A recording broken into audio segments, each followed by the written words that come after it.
let's get into this Titans game, guys. Initial thoughts. Josh, I'll start with you, man. What are your initial thoughts on the game? Oh, Mike McDaniel. What are you doing, brother?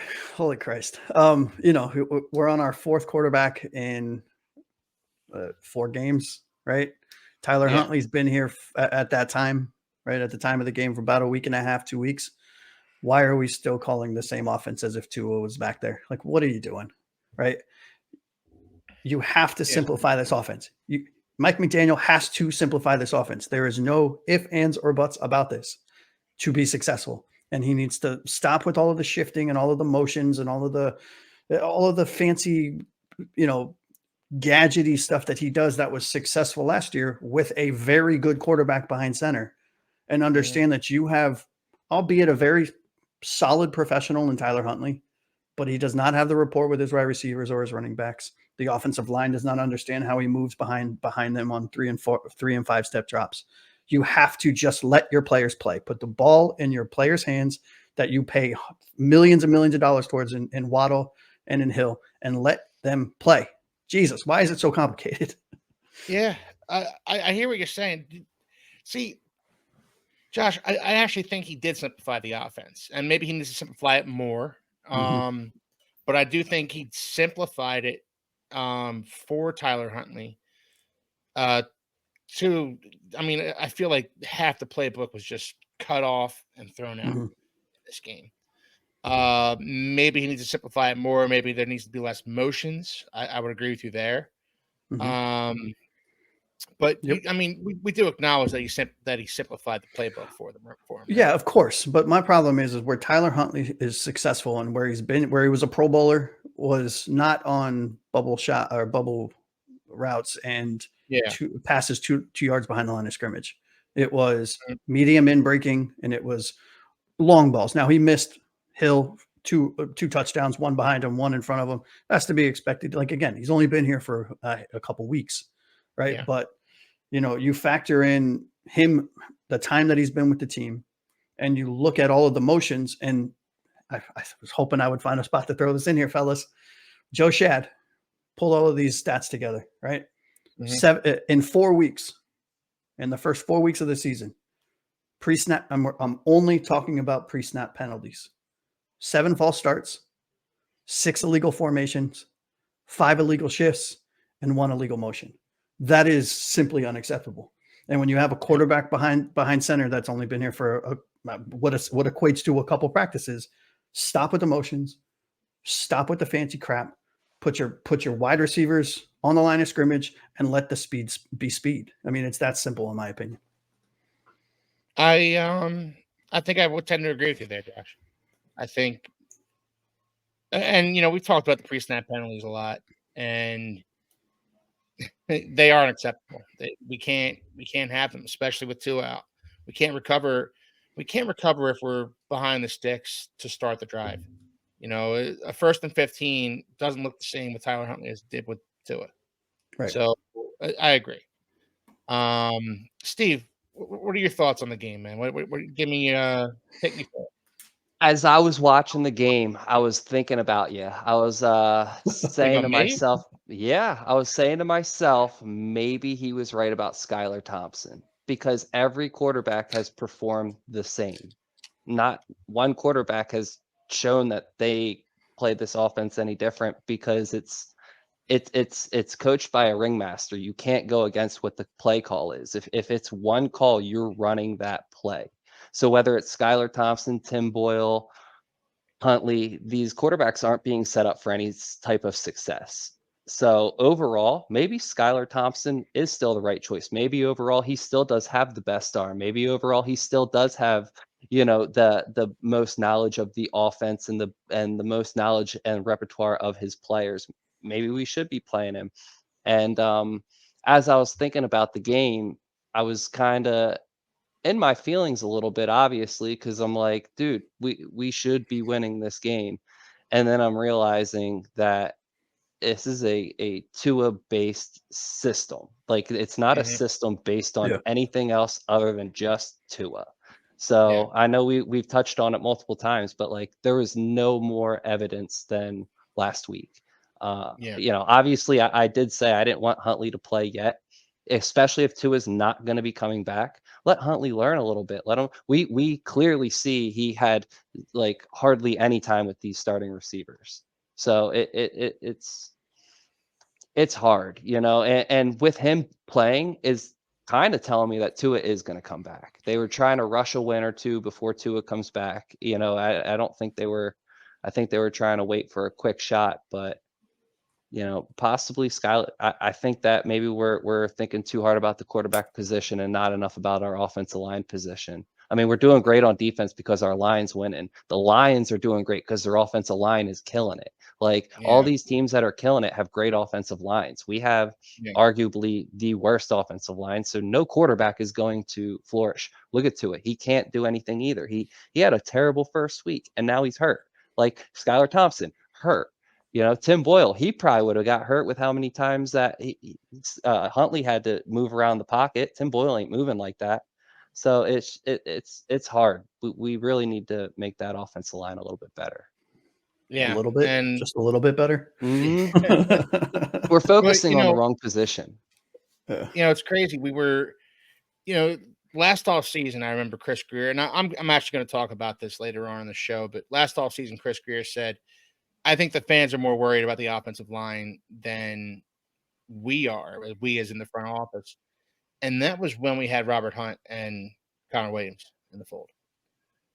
Now we're down to Robert Hunt, down to Connor Williams, down to Isaiah Wynn, who hasn't played yet this year, and I still haven't heard any word on when he's coming back. I don't know that he is. We're down to Ron Armstead too. And we're down to Ron Armstead as well. And although Patrick Paul looked very, very good as a rookie. He held his own out there. So credit where credit's due. He held his own, and he's next to Robert Jones, who's just an atrocity out there. Sorry. You're absolutely right. Call him like you see him, Josh. Offensive line needs to be addressed. Unfortunately, that's not something you address midseason. It just isn't. No. And most teams aren't willing to even trade you an offensive lineman midseason. So this is an off-season problem. Anthony, your initial thoughts on the Titans game? Oh, God, I have so many thoughts on this game. So many thoughts on this game. So many thoughts on what you guys just said. I don't have enough time to go through it all. So quick hitters, the Chris Greer comment about we are worried more about the offensive line. That's great when your quarterback's healthy, but your quarterback's not healthy anymore. So nice contingency planning there. Mike McDaniel, what are you doing? What are you doing? You look like awful.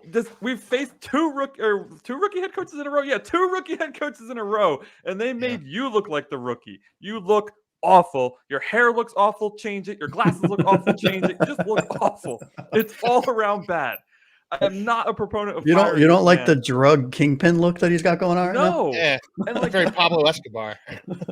I'm not a guy who's like fire right away. But geez, man, if you do not change something, you better get fired, because I can't watch another full season of this stupid offense with the unnecessary motion. The one drive where we didn't do that, we scored a touchdown, man. Why didn't that open your eyes to the freaking fact that you don't need to motion every player on the offense? Defense ain't falling for it. They're just playing zone and standing still. So what are you doing? Oh, my God. All right. You got me started. That's it. We'll get into the details. I'll tell you more. I love the fire, Anthony. I love it, man. I love the fire. I get where you're coming from, especially on that touchdown drive when, they looked like they had a competent, functional offense out there. And then where was that before? Where was that after? They ran it north and south. They threw it north and south. There was no side to side. There was no motion. Like, it was just football. Like, and give it to Jalen Wright. They threw a 12-yard ball right down the middle of Jalen Waddle. And I thought, okay, maybe we're going to see more of this. And then bubble screen, run to the outside. Ugh. Drives me nuts. It drives me absolutely up the wall. And this is what happens when you have a head coach that's insanely stubborn, in my opinion. I don't know him personally, but I personally believe he believes in the game plan and the scheme that he draws up. which is Yeah. why we don't see him deviating from it, because he thinks anyone can sit in this system and I will make anyone successful. Well, the fact of the matter is you're not doing that. Yeah. You're not doing that at all, and you're failing miserably. We have a Super Bowl caliber roster outside of our fourth string quarterback starting, and we look like a JV high school football team on offense, and it is embarrassing. And the fact that he hasn't, it hasn't sunk in, it hasn't hit him yet after 3 games of this nonsense is troubling, and I think there can be a conversation. Now, I'm a Mike McDaniel guy. All of you guys know this. Yeah. But there might be a conversation down the road if things don't change, that even though we signed him to an extension, his salary does not count towards the cap. So we can cut him whenever the hell we want to. Mm-hmm. And it almost felt like that one scoring drive was like a different person doing the play calling. I mean, and it showed some of the genius that we've seen from him. 4th and 11, he somehow gets Waddle wide open for 18 yards on just a basic crossing pattern. It wasn't anything special, but that's what we're used to seeing. Just drawing up plays where you get a guy wide open on a broken play like that. But we haven't seen that this year. Not in the Jaguars game when Tua was playing. Hell, somebody said on Twitter or Reddit, or maybe it was one of you guys in Discord. I don't know. My brain is scrambled. But somebody said that this goes all the way back to the Dallas game last year that this has been happening. And then I was like, dang it, now I got to go back and look at that. And sure enough, it goes all the way back to then. This is not new. This is now 10 or 11 games running of this offense looking like absolute trash. We lost the division last year. We forget about that very easily because the new season started. We lost the division to the same team, the Will Levis-led Tennessee Titans. Yep, it absolutely. makes no sense. I mean, and you want to know what's crazy that supports everything you just said, Anthony, and really everything we're all saying, is the fact that in the last 2 games, this Miami Dolphins offense that was spectacular, that was all of the rage last year, that was number 1 in every major statistical category, and obviously I'm exaggerating a little bit on that, but we are 2 for 22 on third downs in the last 2 games. 2 for 22. Change something, dude. Change it. Yeah. Because it's clearly this. It's not even just fans and players are saying that it doesn't work. The statistics are saying that it doesn't work. You can't argue that. Everybody's seen the other 2 stats. We haven't held the lead this year. That's Huge. The last 4 teams to do that finished with a maximum of 2 wins. And then it was 10 quarters between quarters that we scored a touchdown. This touchdown here was 10 quarters in between. That's 2.5 games. Yep. I mean, put that into perspective. We had, I think, game 2 of last year, it was 48 points. Game 3 was 70 points against the Broncos. Game 4 was 52. Game 5 was 38. And I think we've scored 42 points all year or something like that. I mean, it's just like quarterbacks, right? When you get a young quarterback in there who's thriving in his rookie season, then all of a sudden in his second season, he's awful. You know why? Because defense has caught up with him. It took a year and a half, not just a year, but defenses have caught up to you, Mike McDaniel. What are you going to do? You got to change or you go, right? There's nothing else to say about it. You either change and you adapt and you see what they're doing to you, do some self-study. What are you doing too much of? And fix things. Or who cares about the extension? Stephen Ross is a billionaire. He can afford to pay you a couple $1 million for the next few years to can you. So there's no cap, like you mentioned, there's no cap penalties for a coach. So all these owners in the NFL have more money than God. They don't care. I mean, David Tepper in Carolina doesn't care that he's paying 4 coaches because he just doesn't it's pennies to him. And I bet you Stephen Ross won't care either. It won't hurt his pocketbook a single iota. Gosh, they had 40. Oh, sorry. No, go ahead. I was just going to say, they had 45 points scored altogether so far this season and 103 points scored against them. But I would put that 103 points on the offense because they haven't given the defense any help. Yeah, no, not any. I mean, when you're consistently going 3 and out, to your point, Steve, your defense is going to be tired, which is why we see the run defense so good throughout the game and the pass defense so good throughout the game until the 4th quarter, because our defense is playing 48 out of 53 total series. Yeah. It's insane. Yeah, it's like the Jets from last year. Great defense, offense that just can't get out of its own way. Sometimes led by none other than Tim Boyle, and yeah, he played against us in the Black Friday game last year. He's the one who threw that pick six to Javon Holland, Yes. right at the end of the Hail Mary pick six. Inept offense, great defense, and the defense will bend and break eventually. You can't expect your defense to prop up your entire team for an entire game. That's just not. Yeah, I mean, Steve nailed it. Yep. Yeah. Every All right, team is so- NFL talent, right? Like, Yeah. Yeah. I mean, Josh Allen and the Bills, okay, they have a superstar, Josh Allen, right? He's going to score points, but every team is this NFL talent. It doesn't matter if they're in the bottom of the league or not. Nope, it doesn't.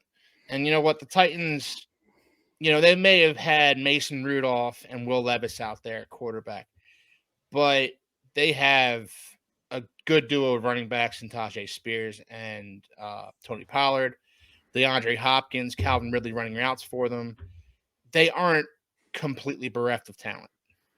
We couldn't stop the run. Their coach is a genius because all he had to do was say, "Well, we're getting 6 yards a clip. Why would we not run it?" Right? Yep. The defense was so tired. Yep. And there's not enough rotational people on the roster and any team's roster to put up with how long they were on the field. It's insane. I mean, it was as easy as them just being like, okay, Pollard here's 2 carries, Spears here's 2 carries, Pollard here's 2. Like, it just kept a fresh rotation, and it was nuts. Took the ball out of Mason Rudolph's hands and just ran it down our throats. Yeah. And again, this isn't on our defense. Defense can only do so much.